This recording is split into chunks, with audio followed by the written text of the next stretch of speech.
Bonjour tout le monde, c'est Morgue, enchantée. Aujourd'hui nous nous retrouvons pour la deuxième vidéo de lecture manga qui concernera toutes les lectures que j'ai fait sur le mois de mai. Donc je vous laisse découvrir ceci. Allez, c'est parti. Alors, petite parenthèse, en montant la vidéo, je me rends compte de l'horrible coupe de cheveux, coiffure que j'avais. Mais bon, je vais essayer de me dédouaner en disant que je venais de terminer ma série de nuit au boulot, que j'étais fatiguée et ceci explique le laisser-aller. Désolée. Alors je vais commencer par un manga que j'ai lu et que j'ai déjà revendu malheureusement. Mais bon, c'est comme ça, c'est un manga de Tsutomu Takahashi qui est Black Box. Donc Black Box, c'est une série en 5 ou 6 tomes. Et comme son nom l'indique, ça parle de boxe. Alors Black Box, j'aime bien en fait le style de l'auteur, son dessin et sa manière de narrer les choses. J'ai pris quand même plaisir à lire cette série, ça y a pas de souci. En gros, l'histoire, ça parle de, d'un jeune homme qui pratique la boxe. Et en fait, ce jeune homme-ci, il n'a pas la vie facile parce que son père est en prison pour meurtre et son frère l'est également pour le même motif. Et donc, de sa mauvaise réputation, il est pas mal jugé par les gens du milieu et même les journalistes. Et donc la passion de ce garçon-ci, c'est la boxe. Et il n'y a que ça qui compte dans la vie pour lui. C'est vraiment essayer de rendre fier son père parce qu'il a des contacts avec en prison. Et il ne vit que pour ça, il est prêt à risquer sa vie sur le ring. Et c'est vraiment combat ou crève. Et c'est peut-être ce côté-là de la boxe en fait dont je suis pas super fan. Au niveau des dessins, c'est toujours très bien, c'est du Tsutomu Takahashi, donc c'est toujours des dessins bien retranscrits, très dynamiques, donc ça va bien servir dans les moments d'action, pendant les combats. Les personnages, je les trouve bien écrits, on voit bien les personnalités diverses qui s'en dégagent. Au niveau du dessin, j'ai rien à redire, c'est fidèle au mangaka.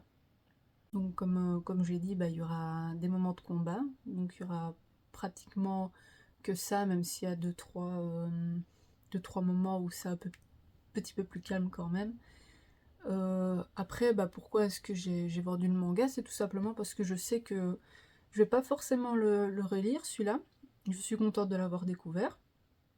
Je comprends les valeurs qui se dégagent un peu de ce milieu-ci qu'est la boxe. Mais je les partage pas forcément, ces valeurs de vouloir vraiment casser la figure pour l'honneur, pour vivre, se sentir vivre et tout ça. C'est pas, c'est pas vraiment mon truc. Mais je suis contente d'avoir découvert cette série et je vous la conseille. Ça a de très bons avis sur internet. C'est vraiment juste moi, je sais que je vais pas la relire de sitôt, sinon je me la reprendrai, y a pas de souci. Mais voilà, je conseille. Ensuite, nous passons à une série du même auteur que j'ai bien aimé et que j'ai gardé. C'est Soul Keeper. Donc Soul Keeper, c'est en 8 tomes, voilà, ils sont juste derrière moi. Euh, c'est un auteur, il peut vraiment faire des histoires sur tout et n'importe quoi et rendre ça passionnant. Donc Soul Keeper, c'est l'histoire de quoi? Donc c'est l'histoire d'un esprit, une femme, qui est envoyée sur Terre pour protéger un humain. Et c'est elle qui va le choisir, sans connaître forcément ce qu'il fait dans la vie, etc. Et elle va se rendre compte que l'humain qu'elle a sélectionné, c'est le Premier ministre du Japon. Donc, la charge de protection est d'autant plus grande parce que le Premier ministre, il y a plus de gens qui lui veulent du mal. Donc, elle va devoir doubler d'efforts pour ne pas qu'il sombre dans la détresse, dans la dépression, qu'il fasse des conneries. C'est un manga qui est très politique quand même. Ça va parler notamment de, de Fukushima en fait, des centrales nucléaires. Et le but du Premier ministre, c'est d'abolir les centrales nucléaires justement. Et c'est pour ça qu'il y a plein de personnes qui ne seront pas d'accord avec son avis et qui vont lui envoyer plein de charges négatives que la petite esprit devra combattre. Au niveau de ça, c'est toujours pareil, hein, c'est très très fidèle hop, à l'auteur. Que dire, qu'est-ce que j'aurais oublié de dire? Voilà comment se présente par exemple, ça c'est dans la tête du Premier ministre, et toutes les boules noires que vous voyez là, ce sont des charges négatives que l'esprit doit se débarrasser. J'ai oublié son nom en fait, c'est pour ça que je dis l'esprit, mais j'ai oublié son nom, j'ai pas regardé, enfin bref. Et il va y avoir aussi un antagoniste qui est assez flippant, je sais pas s'il y a une photo... Pop, pop, pop, pop, pop, pop, pop. Non, je le vois pas. Oh, je mettrai une photo quelque part par là. Et cet antagoniste-ci, c'est un médium très puissant qui est capable d'envoyer des charges négatives sur n'importe qui et même de provoquer des maladies, etc.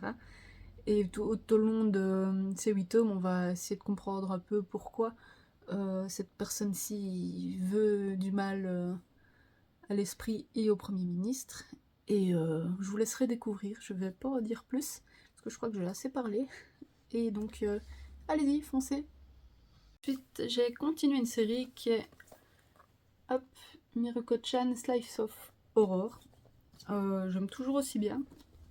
Donc pour ceux qui ne connaissent pas, bah, ça parle d'une fille, celle-ci, qui a le don de voir, ou la malédiction, on ne sait pas, de voir des genres de fantômes ou des esprits, on ne sait pas trop en fait.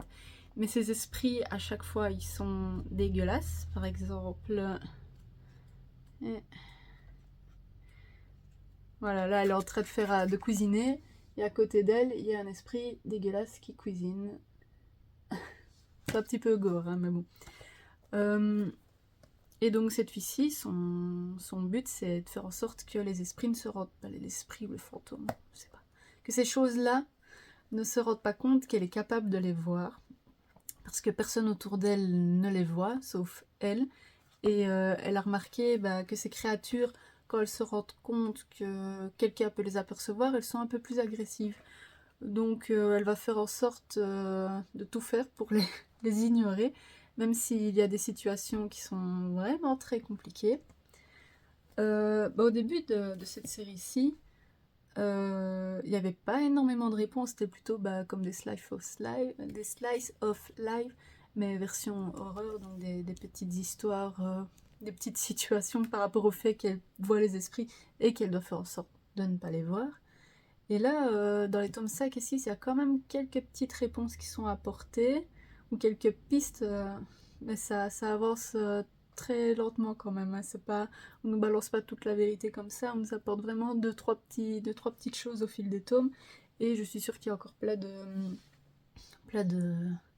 mystères à découvrir et de réponses à recevoir. En tout cas, je conseille. Encore une fois, au niveau des dessins, ça peut être très simple, vous voyez là, mais les monstres, eux, ils sont vraiment dégueulasses, quoi. Donc je conseille, si vous aimez bien ce style-ci et ce genre d'ambiance, allez-y. Ensuite, petite nouveauté, et c'est marrant parce que c'est Kuro. C'est un nouveau manga de la créatrice de Shadow House, qui est juste ici, là. Je crois que ça a été créé avant Shadow House. Et ce qui est bien avec ce manga-ci, c'est que la moitié du manga est en page couleur. Et ce sont vraiment des très jolies pages couleur. Je vais essayer de montrer. Voilà, par exemple. C'est vraiment bien colorisé. Et on en serait presque déçu en fait que quand au moment où on arrive aux pages en noir et blanc, ça casse un peu le truc, je trouve. Ça aurait été vraiment magnifique que tout soit en page couleur, mais bon. C'est quand même très très bien. Donc ce que je voulais dire, ce qui est drôle avec Kuro, c'est comme le slice of horror, sauf que la situation est inversée. C'est-à-dire que au lieu que ce soit juste la fille qui puisse voir des créatures, et ben en fait on se retrouve dans un village où visiblement tous les habitants voient des créatures. Il y a juste elle, la petite Kuro, qui ne les voit pas et qui ne réalise pas qu'il y a du danger. Pour pas trop spoiler, mais en gros dans ce village-ci, il y a des chemins en pierre, et il faut la règle d'or là-bas, c'est de ne pas sortir du chemin, parce que dans le chemin, il y a quelque chose qui protège des mauvais esprits ou je ne sais quoi. Et si on sort du chemin, ben, on peut se faire attaquer et décéder éventuellement. Et donc la petite Kuro, elle suit la règle sans forcément savoir pourquoi. Et on voit que elle ne se souvient pas de certains événements, alors que les habitants aussi. Et que sûrement dans les prochains tomes, on saura pourquoi est-ce qu'elle ne les voit pas et pourquoi est-ce qu'elle ne se souvient de pas grand-chose. Donc je conseille, c'est mignon quand même s'il y a clairement un danger qui pèse sur ces petits personnages mignons-là. Exemple de créature qu'elle ne voit pas et qui est un peu dégueulasse. Voilà quoi. Si on sort du chemin, voilà ce qui vous attend. Je vous conseille, les dessins sont vraiment chouettes. Je trouve qu'il faut laisser une chance à ce manga-ci. Et j'espère qu'il y a le tome 2 qui va bientôt sortir normalement. J'espère que le tome 2 sera aussi bien, qu'il y aura des pages couleur aussi. Ce serait magnifique ça. Donc ouais, je conseille. Ensuite, nous avons une série qui est sortie, bon, elle est récente, mais plus trop récente. C'est Butterfly Beast, donc, que je n'avais pas encore lu et que j'ai finalement décidé de lire. Butterfly Beast, ça parle d'une femme, une courtisane, qui n'a pas comme seul métier d'être courtisane, puisque c'est une ancienne shinobi qui chasse les shinobi. Donc après la guerre, il y a un genre de traité de paix qui s'est fait et qu'il n'y a plus besoin de, de...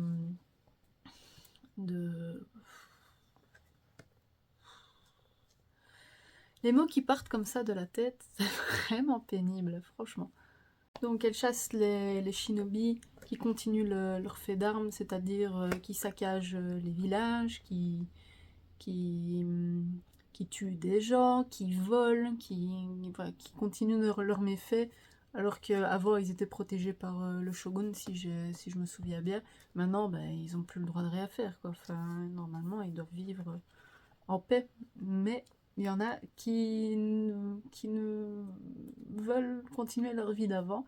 Et c'est pour ça qu'elle, son but dans la vie, c'est de chasser, de tuer ces gens-là. Notamment par la ruse de la séduction, en se faisant passer pour une courtisane. Et voilà, tout le long de l'histoire, ça parle de ça. Ce que j'en ai pensé, j'ai bien aimé. Il y en a pas mal qui disaient qu'ils restaient un peu sur leur fin au dernier tome. Moi, ça va, j'ai trouvé ça quand même acceptable. Même si ce serait bien qu'il y ait une petite suite pour prolonger le plaisir de cette lecture. Au niveau des dessins, ils sont très beaux. Moi, j'aime vraiment beaucoup ce style de dessin. Hop, voilà par exemple. Donc c'est beau, c'est bien dessiné, les chapitres aussi sont vraiment bien faits. Forcément, ça parle de courtisanes, de shinobi, vous voyez un peu les domaines qu'on va approcher. Donc il y aura de la nudité, il y aura des meurtres, il y aura des combats, il y aura quoi d'autre? Il y aura des sales coups, voilà quoi. C'est tout ce que vous pouvez avoir dans un truc un peu comme ça. Je conseille. Moi j'ai bien aimé. Si vous aimez bien ce style-là de samouraï, shinobi, ninja, un peu ce domaine-ci, allez-y. Vous ne perdez pas grand-chose si jamais vous n'aimez pas. Il n'y a pas énormément de tomes. Il y en a peut-être 1, 2, 3, 4, 5, peut-être 6 ou 7. Donc Go, toujours un peu dans le même domaine, donc dans la période d'Edo. Basilisque. Basilisque qui se lit assez rapidement. Ça parle de quoi, Basilisque? Ça parle en fait de deux clans. Deux clans qui ont chacun 10 combattants, et ces deux clans vont devoir s'affronter parce que le shogun a décidé de lever le traité de paix qu'il y avait entre ces deux clans. Et donc tout au long des tomes, ça va parler des deux clans qui se combattent, mais aussi de deux personnages, enfin un personnage dans chacun des clans, qui sont amoureux, un homme et une femme, un peu à la Roméo et Juliette. Et comme l'histoire de ces deux amants maudits, eh ben, il y a une certaine fatalité qui va s'installer et qu'on le sent déjà dès le premier tome. Au niveau des dessins, ils sont, moi je trouve acceptables, franchement. Ils sont vraiment sympas.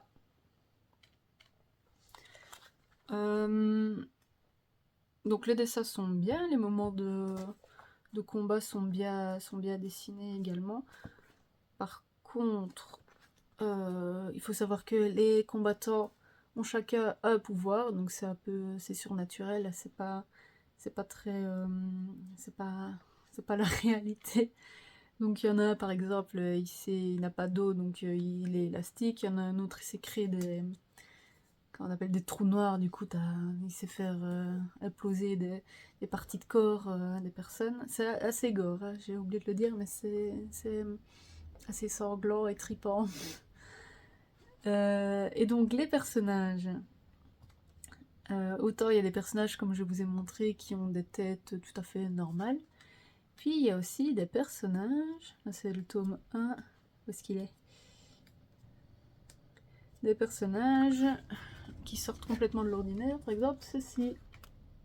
Et c'est un être humain, hein, et c'est juste que voilà, il a cette morphologie un peu monstrueuse là, et c'est pas le seul à avoir un corps comme ça. Et donc là par exemple aussi, voilà. Ce que j'en ai pensé, j'ai pris du plaisir à lire cette série. Les combats sont logiques. Les pouvoirs ne sont pas utilisés en mode je suis Dieu, je sais retourner les situations comme je veux. Ça c'est très bien, c'est un bon point. L'histoire, c'est annoncé depuis le début, c'est des gens qui vont s'entretuer et deux personnes qui vont être embêtées, qui est le lever de traité de paix et qui sont pris dans un gros dilemme. Je conseille. Encore une fois, c'est pas pour tout le monde parce que il y a de la nudité, il y a beaucoup de violence.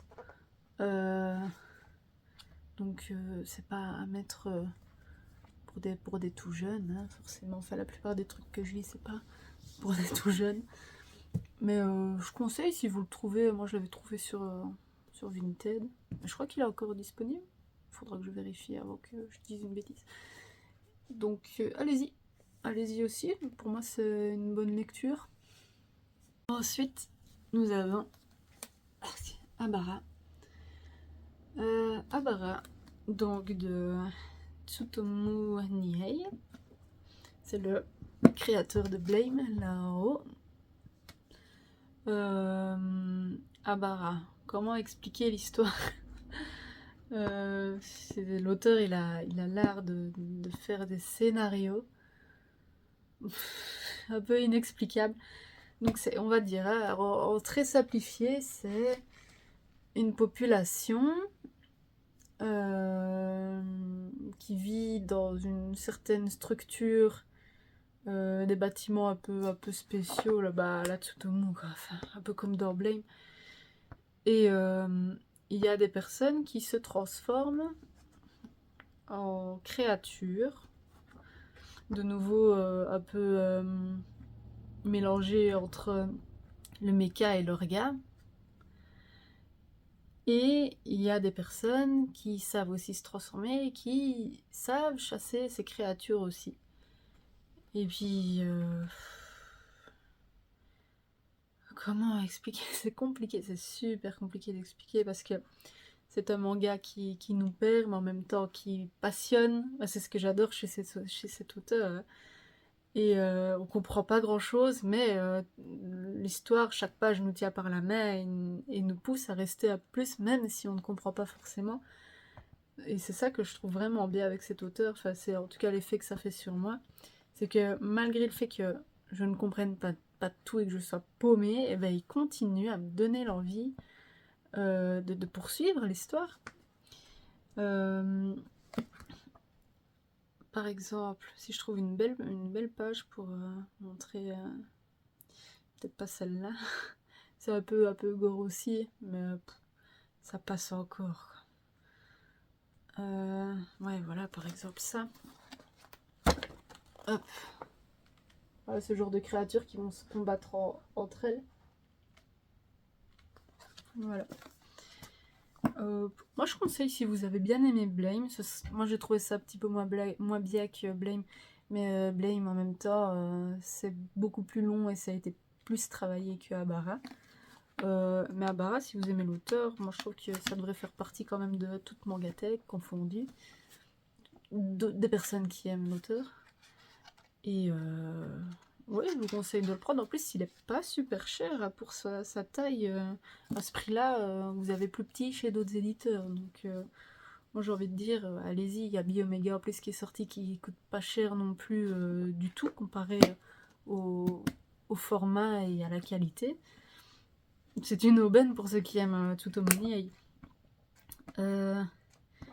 Ouais, du coup, l'histoire, je suis désolée de ne pas pouvoir être plus claire par rapport à l'histoire, mais c'est trop compliqué, il faut que vous y allez vous-même. En plus, je crois que les interprétations seront différentes pour chaque personne, étant donné que même l'auteur, en relisant son œuvre, parce qu'à la fin, il y a un petit mot de l'auteur, il nous dit que même en lisant ce qu'il avait fait, il comprend pas tout, et il se rappelle pas de pourquoi est-ce qu'il a fait telle ou telle chose.